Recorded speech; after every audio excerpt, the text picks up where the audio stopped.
Former President Donald Trump officially charged with 34 felonies and faces more than 100 years behind bars if convicted on all of them. Trump right now maintaining his innocence.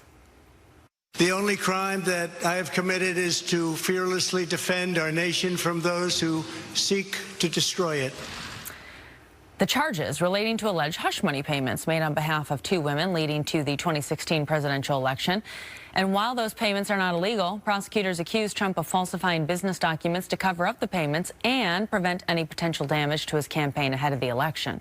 The scheme violated New York election law, which makes it a crime to conspire to promote a candidacy by unlawful means.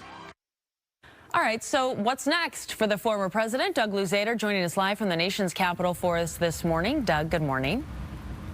Good morning. All right, so let's talk a little bit about this situation. It was a long day yesterday. You know, Trump's attorney pretty confident that the charges will not hold up. Why is he saying that?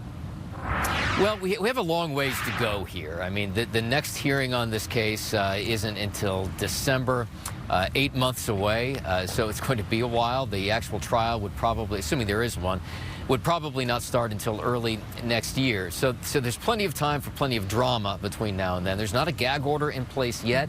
That could certainly happen. We'll see where things go here. The former president was, clearly going after the judge in this case last night at his comments that he made at Mar-a-Lago after returning from New York from the arraignment. As for the charges themselves, they stem from these hush money payments. The DA there is trying to elevate what would typically be a group of misdemeanors up to felonies by arguing that they were done in commission of another crime. That requires juries to connect some dots here. So that's why I think a lot of analysts look at all of the cases that the former president may be facing and see this as maybe the weak link. But we'll see what happens as this thing moves closer to a trial now. Okay, and that's the other thing. I know you said these other cases or these other investigations. I mean, the former president is facing several other investigations right now. Can you talk a little bit about what we know about those situations at this point? Well, there are a number of them. In Georgia, for instance, there is another local prosecution involving the president's comments about the election, allegations that he sought to overturn the election in Georgia. That case may be nearing some kind of culmination. Meantime, there are a number of federal investigations. One has to do with the president's conduct leading up to the January 6th attack on the Capitol. The other has to do with his handling of classified documents in Mar-a-Lago, his alleged mishandling of them.